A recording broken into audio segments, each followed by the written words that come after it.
இலவசங்களை கொடுத்து மக்களை சோம்பேறியாக்குறோம்னு குற்றச்சாட்டை வச்சது யாரு? பாஜக. அந்த பாஜகவே அவங்க ஆளுகிற மகாராஷ்டிரா, மத்திய பிரதேசத்துல இந்த திட்டத்தை செயல்படுத்துறாங்க. இந்த ஊருக்கு போனாலும் ஒரு புது திட்டம் தொடக்கம், திட்டங்களின் விரிவாக்கம். இப்படி நாம் செயல்படுற காரணத்தினால எதிரிகளுக்கு கிளி பிடிச்சிருக்கிறாங்க. இதேவேளை நம்ம விடியல் பயண திட்டமும் எல்லா மாநிலங்களும் வரிசையா தேர்தல் வாக்குறுதியில் இடம்பெற்று வருது. இப்ப உலக நாடுகள் பின்பற்றுது. நியூயார்க் மாநகர மேயர் தேர்தலில் கட்டணமில்லா பேருந்து வாக்குறுதி கொடுத்து சோர்தான் மம்தானி அங்க ஜெயிச்சிருக்கிறார்.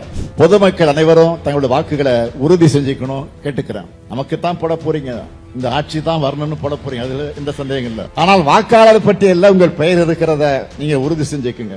இந்திய தேர்தல் ஆணையத்தோட ஒரே வேலை தேர்தலை முறையா, ஒழுங்கா, நேர்மையா, உண்மையா நடத்துறது தான். அதை கூட அவங்க பல மாநிலங்கள்ல செய்யல. ஒரு மாநிலத்தில் வாக்காளராக இருக்கிறவங்க இன்னொரு மாநிலத்தில் வந்து வாக்களிச்சிருக்கிறாங்க. ஒரே ஒரு வீட்டு முகவரியில 66 போலி வாக்காளர் இருந்திருக்கிறாங்க. மற்ற மாநிலங்களிலிருந்து வரக்கூடிய செய்திகளை படிக்கிறப்ப நமக்கு எல்லாம் அதிர்ச்சியா இருக்கு.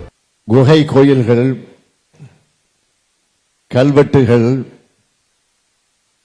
தொல்லியல் சின்னங்கள்னு நிறைஞ்சு சோழர், பாண்டியர், முத்தரையர், தொண்டைமான்களால் ஆட்சி செய்யப்பட்ட வரலாற்று புகழ்பெற்ற புதுக்கோட்டை மண்ணில் உங்க எல்லாரையும் சந்திப்பதில் நான் மிகுந்த மகிழ்ச்சி அடைகிறேன். தமிழ்நாட்டின் அரசியல் வரலாற்றில் மொழி போர் பெரும் முக்கியத்துவம் கொண்டது. அந்த மொழி போர்ல உயிரை தந்து தமிழ்காத்த 2 தியாகிகள் இந்த புதுக்கோட்டை மாவட்டத்தை சார்ந்தவங்க. விராலிமலை சண்முகம், கீரனூர் முத்து. இந்த 2 பேரையும் மறக்க முடியுமா? இந்திய நிறுத்துங்கள் என்று அன்றைய முதலமைச்சர் பக்தவச்சலம் அவர்களுக்கும் தமிழ் வளர்ச்சிக்கு பாடுபடுங்கள்னு பேரறிஞர் அண்ணாவுக்கும் கடிதம் எழுதி அனுப்பிவிட்டு உயிர் நீத்தார் கீரனூர் முத்து அவர்கள். நம் உயிரோடு இறந்தார் விராலிமலை சண்முகம் அவர்கள். அந்த தியாக செயலர்களுடைய நினைவை போற்றும் விதமாக 1967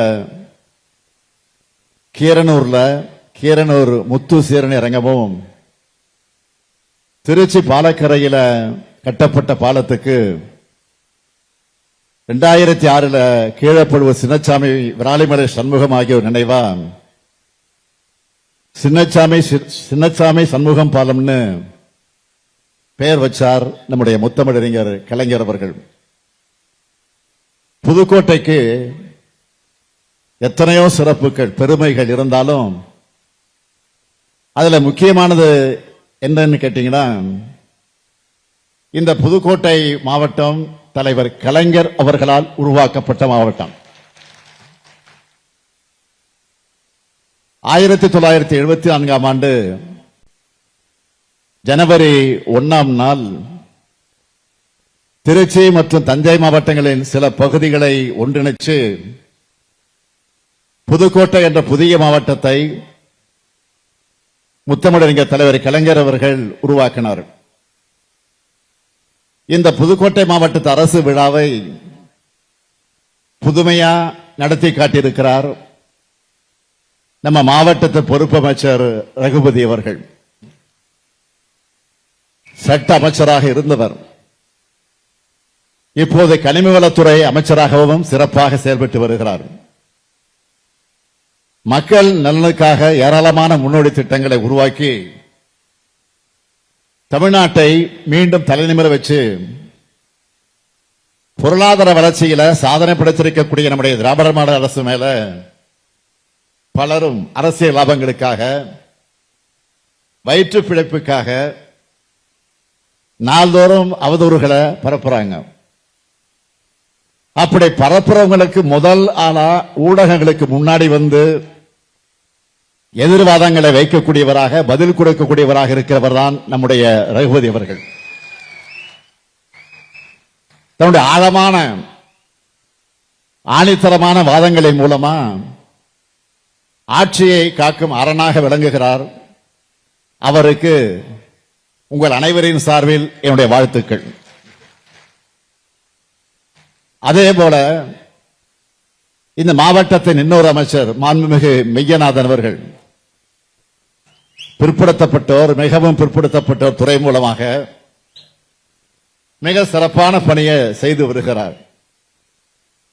திராவிட இயக்கத்தின் அடிப்படை நோக்கமே சமூக நீதிதான். அதனை காக்கும் துறையை அவர் கையில் வைத்துள்ளார். சாதி அடையாளமாக சுட்டப்பட்ட விடுதிகளை சமூக நீதி விடுதியாக பெயர் மாற்றியது. அது மட்டுமல்ல, விடுதிகளை நவீனமயமாக்குகிறார் மெய்யநாதன் அவர்கள். அனைவருக்குமான அரசு என்பதை மெய்ப்பித்து வருகிறார் மெய்யநாதன் அவர்கள். இந்த அரசு விழாவை மிக சிறப்பாக ஏற்பாடு செய்துள்ள ரகுபதி அவர்களுக்கும் மாண்புமிகு அமைச்சர் மெய்யநாதன் அவர்களுக்கும் அவருக்கு துணை நிற்கக்கூடிய சிறப்பாக செயல்படக்கூடிய மாவட்ட ஆட்சியர் அருணா அவர்களுக்கும் மாவட்டத்துடைய அரசு அதிகாரி அனைவருக்கும் எனது பாராட்டுக்கள், வாழ்த்துக்கள். இந்த நிகழ்ச்சியின் மூலமாக 223 கோடி ரூபாய் மதிப்பிலான 577 முடிவுற்ற பணிகளை தொடங்கி வச்சு 201 கோடியே 70 லட்சம் ரூபாய் மதிப்பிலான 103 பணிகளுக்கு அடிக்கல் நாட்டி 43,993 பேருக்கு 341 கோடியே 77 லட்சம் ரூபாய் மதிப்பிலான நலத்திட்ட உதவிகள் வழங்கக்கூடிய நிகழ்ச்சியாக ஏற்பாடு செய்யப்பட்டிருக்கிறது. ஆக மொத்தமாக 766 கோடி ரூபாய்க்கான நலத்திட்டங்களை மக்களிடம் வழங்கக்கூடிய விழா இந்த விழா. இன்னைக்கு திருமயத்தில் உருவாக்கி இருக்கக்கூடிய 10 கோடி ரூபாய் மதிப்பிலான அரசு மருத்துவமனையையும் அரிமள ஒன்றியத்தில் புதுசா கட்டப்பட்டிருக்க சமத்துவபுரத்தையும் திறந்து வச்சிருக்கிறோம். இதுக்கான ஒப்புதலை என்கிட்ட வாங்கும் போது நம்ம திராவிட மாடல் ஆட்சி அமைஞ்சதுல இருந்து இந்த புதுக்கோட்டை மாவட்டத்தில் நிறைவேற்றப்பட்டிருக்கக்கூடிய பணிகளை அந்த பட்டியலை வாங்கி நான் பார்த்தேன். பிரமிப்பா இருந்துச்சு. அந்த பட்டியலில் இருந்த பணிகள்ல முக்கியமான சிலவற்றை மட்டும் சொல்லணும்னா, திருமயத்திலையும் ஆலங்குடியிலும் அரசு கலைக்கல்லூரிகள் தொடங்கப்பட்டிருக்கு. புதுக்கோட்டை மருத்துவக் கல்லூரி அருகே பல் மருத்துவக் கல்லூரி அமைக்கப்பட்டிருக்கு. புதுக்கோட்டை ராஜகோபால தொண்டைமானுக்கு மணிமண்டபம் அமைக்கப்பட்டு வருது. திருமய தொகுதியிலும் ஆலங்குடி தொகுதியிலும் நெல் கொள்முதல் நிலையம் அமைக்கப்பட்டிருக்கு. புதுக்கோட்டை அண்ணா சிலையிலிருந்து அறந்தாங்கி செல்லும் சாலையில கீரனூர் வர 40 கோடி ரூபாய் மதிப்பீட்டில் சாலைகள் மேம்படுத்தப்பட்டிருக்கு. 344 அரசு பள்ளிகள்ல ஆய்வகங்கள் அமைக்கப்பட்டிருக்கு. 33 திருக்கோயில் பணிகள் செய்யப்பட்டிருக்கு. இப்படி ஏராளமான திட்டங்களை வரிசையா சொல்லிக்கிட்டே இருக்கலாம். இத்தனை திட்டங்கள் செஞ்சிருக்கோம்னு திருப்தி அடைகிறவன் இல்ல. நான் இன்னும் செய்யணும், ஊக்கம் கொண்டு உழைக்கிறவன் இங்க வந்துட்டு உங்களை சந்திச்சுட்டு புது அறிவிப்புகளை வெளியிடாம இருப்பானா? அப்படியே வெளியிடாம போனா இங்க விட்டுருவீங்களா? நம்முடைய அமைச்சர்களாக என்ன விடுவாங்களா? விட மாட்டாங்க. இந்த நேரத்தில் புதுக்கோட்டை மாவட்டத்திற்கு 6 புதிய அறிவிப்புகளை நான் வெளியிட போறேன்.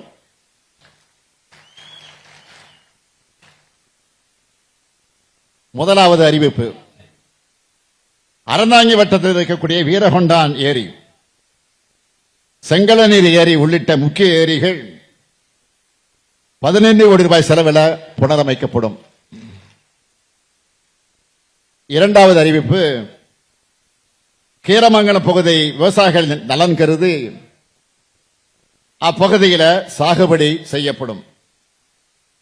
காய்கறிகள் பழங்களை பாதுகாப்பாக இருப்பு வைத்திட குளிர்பதன கிடங்கு 1,60,00,000 ரூபாய் மதிப்பில் அமைக்கப்படும். மூணாவது அறிவிப்பு, ஆவடியார் கோயில் ஊராட்சி ஒன்றியத்தில் இருக்கக்கூடிய விளானூர் ஊராட்சி மற்றும் திருவலங்கூர் ஊராட்சி ஒன்றியத்தில் உள்ள வடகாடு ஊராட்சியில 10 கோடி ரூபாய் மதிப்பீட்டில் உயர்மட்ட பாலங்கள் அமைக்கப்படும். நான்காவது அறிவிப்பு, புதுக்கோட்டை மாவட்ட இளைஞர்களுக்கு ஐடி துறையில வேலை வாய்ப்புகள் அளிக்க புதுக்கோட்டையில நியோ டைடல் பார்க் அமைக்கப்படும்.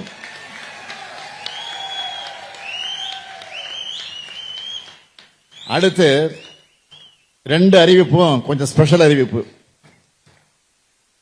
5வது அறிவிப்பு, கந்தர்வாக்கோட்டை பகுதி பொதுமக்களின் நீண்ட நாள் கோரிக்கை ஏற்று கந்தர்வாக்கோட்டை ஊராட்சி பேரூராட்சியாக தரம் உயர்த்தப்படும். அதேபோல பொன்னமராவதி பேரூராட்சி மக்களுடைய கோரிக்கை நிறைவேற்றும் வகையில் பொன்னமராவதி பேரூராட்சி நகராட்சியாக தரம் உயர்த்தப்படும். இந்த அறிவிப்பெல்லாம் மிக விரைவில் செயல்பாட்டுக்கு வரும். அடுத்து நம்ம திராவிட மாடல் அரசோட முத்திரை திட்டங்கள்ல அதுல குறிப்பா இந்த மாவட்டத்தை சார்ந்த பயனாளிகள் மட்டும் அவங்க எண்ணிக்கை மட்டும் நான் சுருக்கமாக சொல்ல விரும்புறேன். உங்களுக்கு அது மலைப்பா இருக்கும். 3,18,083 சகோதரிகளுக்கு மாதந்தோறும் 1000 ரூபாய் உரிமை தொகை வழங்கப்படுது. 14,16,00,000 கட்டணமில்லா விடியல் பயணங்களை நீங்க மேற்கொண்டிருக்கீங்க. 14,446 மகளிர் சுய உதவி குழுக்கள் உருவாக்கப்பட்டிருக்கு. அந்த சுய உதவி குழுக்களுக்கு இதுவரை 3,894 கோடி ரூபாய் கடனுதவி தரப்பட்டிருக்கு.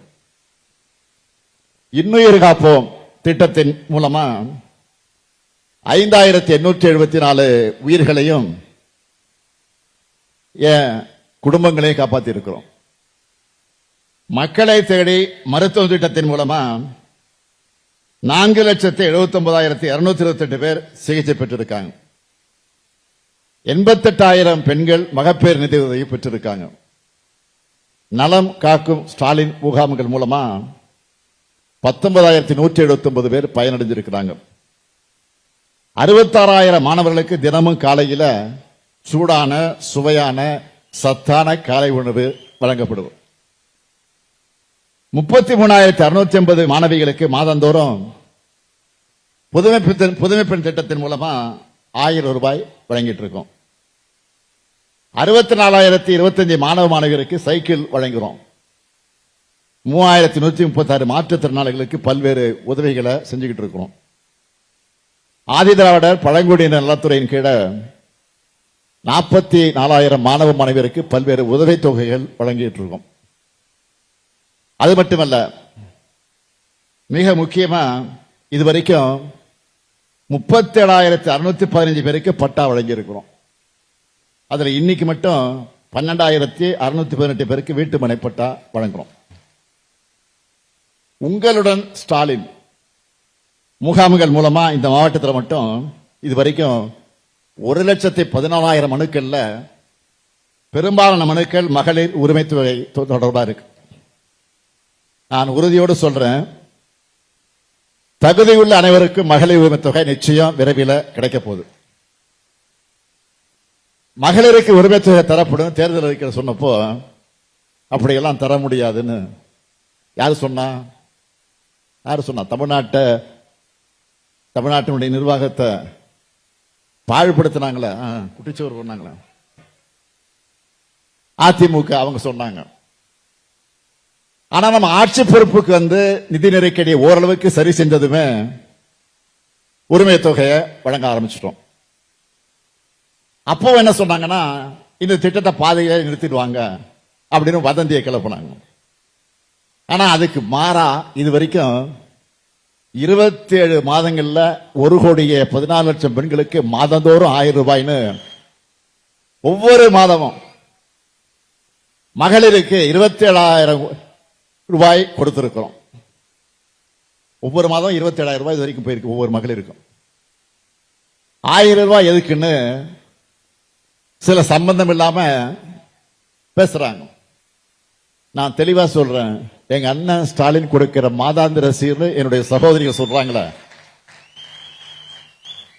இது உதவி தொகை அல்ல, உரிமை தொகை. இந்த தொகையை கொடுக்க ஆரம்பிக்கும் போது என்கிட்ட கேட்டாங்க, யாருக்கு இந்த 1000 ரூபாய் கிடைக்கும்னு கேட்டாங்க, சட்டமன்றத்தில் கேட்டாங்க. நான் சொன்னேன், யாருக்கெல்லாம் 1000 ரூபாய் தேவையோ அவங்களுக்கெல்லாம் கிடைக்கும். இப்பவும் சொல்றேன், தகுதியுள்ள எல்லோருக்கும் நிச்சயம் கிடைக்கும். நான் உறுதியோடு சொல்றேன், தமிழ்நாட்டு மகளிர் முன்னேறி வருவதற்கு துணையா இருக்கக்கூடிய இந்த கலைஞர் மகளிர் உரிமை தொகை தமிழ்நாட்டினுடைய வளர்ச்சியின் அடுத்த கட்ட பாய்ச்சலுக்கு அடித்தளமா இருக்கிறப்ப நம்ம திராவிட மாடல் 2.0 அரசியலையும் நிச்சயம் தொடரும். சமூக முன்னேற்றத்திற்காக, விளிம்பு நிலை மனிதர்களுக்காக, அவங்களுக்கு உதவுவதற்காக, எளிய மனிதர்களை அரவணைப்பதற்காக, பின்தங்கியுள்ள மக்களை கைதூக்கி விடுவதற்காக நம்ம திராவிட மாடல் ஆட்சியில் ஏராளமான திட்டங்களை உருவாக்கி இருக்கிறோம். அந்த உன்னதமான திட்டங்கள்ல புதுசா செயல்படுத்த இருக்கக்கூடிய திட்டம் தான் தாய் மாணவர் திட்டம். 70 வயதுக்கு அதிகமானவங்க ரேஷன் கடைகளுக்கு வர தேவையில்லை.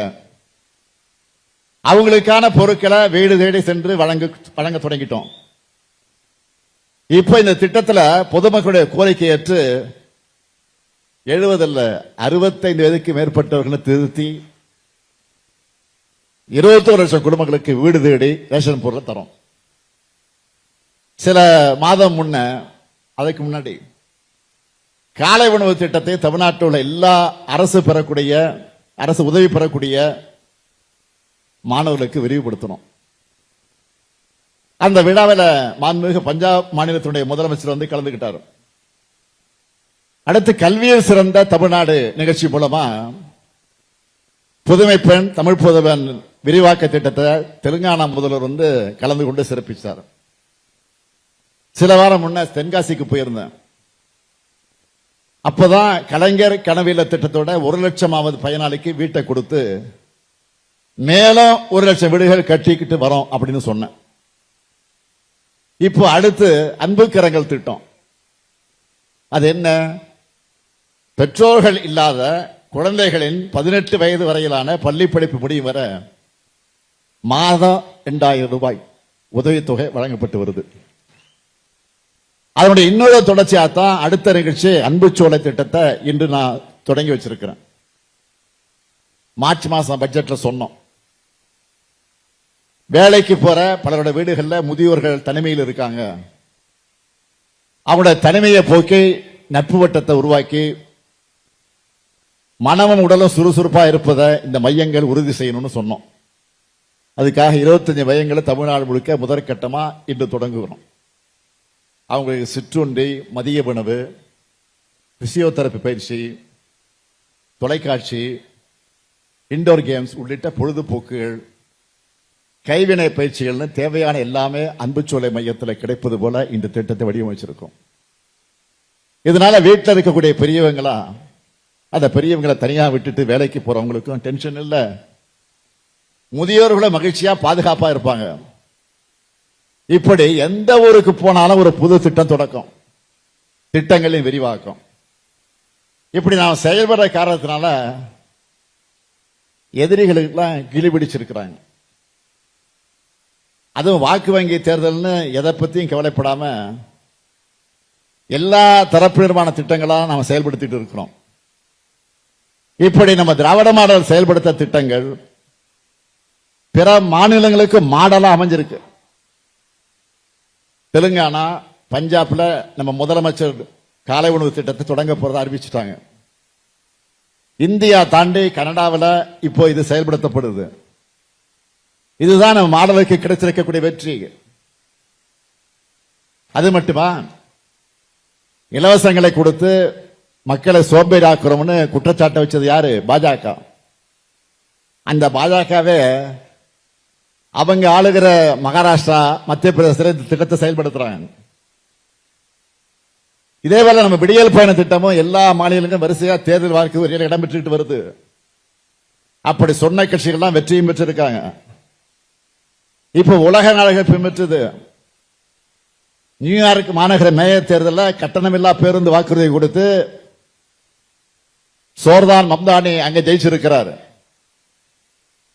அவர் ஏழை எளிய மக்கள் பக்கம் நின்று இந்த வாக்குறுதி தந்ததும் பெரும் பணக்காரர் பக்கம் நின்ன அதிபர் டிரம்ப் நியூயார்க் மாநகரத்துக்கான நிதியை நிறுத்திவிட மிரட்டி பார்த்தார். ஆனா அந்த மிரட்டல் அதற்கெல்லாம் மீறி மம்தானி தான் அங்கே வெற்றி பெற்றிருக்கிறார். எதுக்காக சொல்றேன்னா, அதுக்காக சொல்றேன், உங்களுக்கே புரிஞ்சிருக்கும். எல்லாருக்கும் எல்லாம் இயங்குகிறது தான் திராவிட மாடல். எல்லாருக்கும் எல்லாம் கிடைக்க உழைக்கிறதும் பாடுபடுறதும் எளிதானதல்ல. அதனால்தான் கவனத்தோடு தொலைநோக்கு சிந்தனையோடு நாங்கள் செயல்பட்டு இருக்கோம். ஆனா சிலர் இது போன்ற திட்டங்களை மதிக்காம அரசியல் உள்நோக்கத்தோடு ஆட்சியை குறை சொல்லி பேசிக்கிட்டு இருக்காங்க. எதிர்கட்சினா எல்லாத்தையும் எதிர்க்கணும்னு இல்ல. ஆனா இன்றைய எதிர்கட்சிகள் மக்கள் நலத்திட்டங்களையும் பயன்பெறக்கூடிய மக்களையும் கொச்சைப்படுத்தி பேசுறாங்க. என்ன செய்யறது? அவங்களுடைய குணம் அப்படி. அவங்களுக்கு தெரிஞ்ச பண்பாடு அவ்வளவுதான். என்னை பொறுத்த வரைக்கும் போற்றுவார் போற்றட்டும், புழுதிவாரை தூற்றுவார் தூற்றட்டும், நம் பணி மக்கள் பணி. அதை நாம் பார்ப்போம்னு செயல்பட்டு வரேன். எதிர்கட்சிகள் என்ன போய் சொன்னாலும், பொறாமையில மக்கள் நல திட்டங்கள் தேவையில்லை, 1000 ரூபாய் வேணாம்னு சொல்லி கொச்சைப்படுத்தினாலும் மக்கள் அவங்கள மதிக்கிறது இல்லை.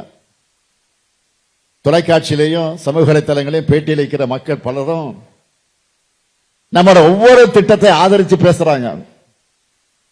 ஏன் இங்க எனக்கு முன்னர் ஒரு தம்பி பேசினாரு, ஒரே குடும்பத்தில் எத்தனை திட்டங்கள்ல பலன் பெறுறோம் தெளிவா சொன்னாரு, ஆதாரத்தோடு சொன்னாரு. இதுதான் எதிர்கட்சிகளின் இந்த பொய்களுக்கான அந்த தம்பியினுடைய பதிலடி. நம்மோட திட்டங்கள் எந்த அளவுக்கு பயனுள்ளதா இருக்குன்னு நீங்க சொல்லி கேட்கிறப்போ எனக்கு அளவில்லா மகிழ்ச்சி ஏற்படுது. மக்களாகிய நீங்க தான் திராவிட மாடல் தூதுவர்களாக செயல்படுறீங்க. திராவிட முன்னேற்ற கழக அரசு மக்களான நீங்களும் தமிழ்நாட்டோட முன்னேற்றம் என்ற ஒரே சிந்தனையில ஒரே வேவ் லென்த்ல இருக்கும். அதனாலதான் திராவிட மாடல் 2.0 கன்ஃபார்ம் ஆயிடுச்சுன்னு நான் எங்கே போனாலும் நம்பிக்கையா சொல்றேன். தேர்தல் நெருங்கி வந்துடுச்சு. இப்பவே தேர்தலுக்கான பணிகள் எல்லாம் தொடங்கிடுச்சு. இந்த நேரத்தை உங்ககிட்ட நான் வைக்கிற முக்கியமான வேண்டுகோள் என்னன்னா, பொதுமக்கள் அனைவரும் தங்களுடைய வாக்குகளை உறுதி செஞ்சுக்கணும் கேட்டுக்கிறேன். நமக்குத்தான் போட போறீங்க, இந்த ஆட்சி தான் வரணும்னு போட போறீங்க, அதுல எந்த சந்தேகம் இல்லை. ஆனால் வாக்காளர் பட்டியலில் உங்கள் பெயர் இருக்கிறத நீங்க உறுதி செஞ்சுக்குங்க, அதான் முக்கியம். ஏதாவது காரணத்தை சொல்லி உங்களுடைய வாக்குகள் நீக்கப்பட்டு விடக்கூடாது என்பதில் கவனமா இருக்கணும். இந்திய தேர்தல் ஆணையத்தோட ஒரே வேலை தேர்தலை முறையா ஒழுங்கா நேர்மையா உண்மையா நடத்துறது தான். அதை கூட அவங்க பல மாநிலங்களில் செய்யல. மற்ற மாநிலங்களிலிருந்து வரக்கூடிய செய்திகளை படிக்கிறப்ப நமக்கெல்லாம் அதிர்ச்சியா இருக்கு. நீங்க எல்லாரும் செய்திகள்ல சோசியல் மீடியாக்களை பார்த்திருப்பீங்க. ஹரியானா மாநிலத்தில் அநியாயமா நடந்திருக்கு. ஒரு மாநிலத்தில் வாக்காளராக இருக்கிறவங்க இன்னொரு மாநிலத்தில் வந்து வாக்களிச்சிருக்கிறாங்க. ஒரே ஒரு வீட்டு முகவரியில 66 போலி வாக்காளர்கள் இருந்திருக்கிறாங்க.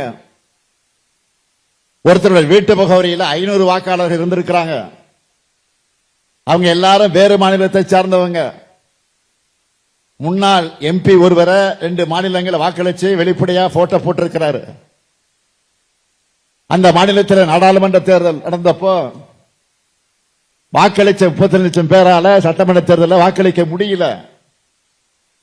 ஆனா புதுசா 25 லட்சம் வாக்காளர்கள் அந்த மாநிலத்தில் சேர்க்கப்பட்டிருக்கிறாங்க.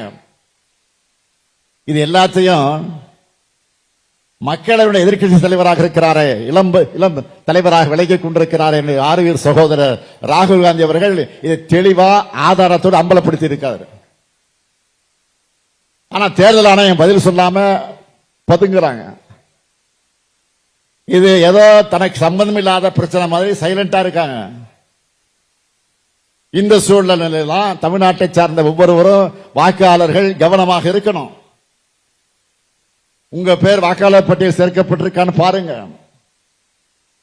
உங்களுடைய வாக்குச்சாவடியில போலியான நபர்கள் சேர்க்கப்பட்டிருக்கிறாங்களா என்பதையும் கண்காணிக்குமாறு உங்களை நான் விரும்பி கேட்டுக்கிறேன். வாக்களிக்கிறது ஒவ்வொருடைய ஜனநாயக கடமை, ஜனநாயக உரிமை. அதை யாராலும் தடுக்க முடியாது, அந்த உரிமையை தடுக்க முடியாது. தேர்தல் ஆணையமே செய்ய நினைச்சாலும் மக்களாகிய நீங்க தான் தடுக்கணும். உங்க உரிமைகளை நிலைநாட்ட, உங்கள் நலனை காக்க, இந்தியாவில் தலை சிறந்த மாநிலமா தமிழ்நாட்டை உயர்த்த எல்லா வகையிலும் இந்த முத்துவேல் கருணாநிதி ஸ்டாலின் செயல்படுவேன் உறுதி அளித்து விடைபெறுகிறேன். நன்றி, வணக்கம்.